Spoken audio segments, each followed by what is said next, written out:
Telangana CM Revanth Reddy హిజ్రాల అభివృద్ధి కోసం కృషి చేయాలని భద్రాద్రి కొత్తగూడెం జిల్లా ఇల్లందు పట్టణానికి చెందిన దండు సారిక తెలిపారు.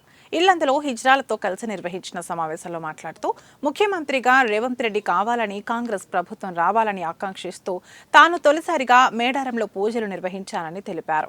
పలు రాష్ట్రాల్లో హిజ్రాలకు పెన్షన్ వంటి అవకాశాలు కల్పిస్తూ ఉంటే రాష్ట్రంలో కనీసం రేషన్ కార్డు, గుర్తింపు కార్డు కూడా లేకుండా ఎంతో మంది ఇబ్బందులు పడుతున్నారన్నారు. తమకు ఓటు ఉన్న కేవలం రాజకీయాల్లో ఓటు ప్రాధాన్యతగానే గుర్తిస్తున్నారని, ఎంతో మంది సొంత ఇల్లు లేక ఇబ్బందులు పడుతున్నారని, హిజ్రాలకు ఇంటి సౌకర్యం, పెన్షన్, జీవన ఉపాధి సౌకర్యాలు కల్పించాలని పలువురు కోరారు. ట్రాన్స్జెండర్లు ఏంటంటే షాప్ పోయేసి పెళ్లిళ్ళ కాడికి పోయేసి ఆడుకుంటారు. మేము ఆ దేవుడి కాడికి వాళ్ళ బాతో వస్తే బొట్టు పెట్టు ఏది పెట్టే వాళ్ళకు కోరికలు అయిన తర్వాత వాళ్ళు ఏదైనా కానుకలు ఇస్తే ఆ కానుకలతో మేము బతుకుతాం. అంతే తప్ప మాకు వాళ్ళకు తేడా చాలా ఉంటుంది. మేము ఇళ్ళలోనే ఉంటాం, సొంత ఇంట్లో ఉంటాం, ఫ్యామిలీతో ఉంటాం, కలిసి ఉంటాం. కానీ ట్రాన్స్జెండర్ అనేవాళ్ళు ఫ్యామిలీతో అస్సలే ఉండరు. దూరంగా ఉండి ఒక గురువుని ఎంచుకొని ఆ గురువు అడుగు జాడలో బతుకుతూ జీవనం కొనసాగిస్తూ ఉంటారు.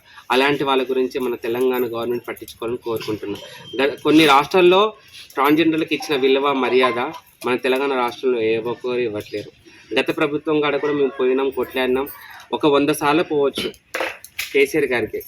ఒక్క రోజు కూడా మాకు అపార్ట్మెంట్ ఇవ్వలేదు, కలవలేదు, కనీసం మనం పట్టించుకోలేదు. ఇప్పుడు ఈ రోజుల్లో ఎలా అంటే మాకు కూడా ఓటింగ్ ఉంది, మేము కూడా ఓటేస్తేనే గెలుస్తారు. ఒక ఓటు ముఖ్యం.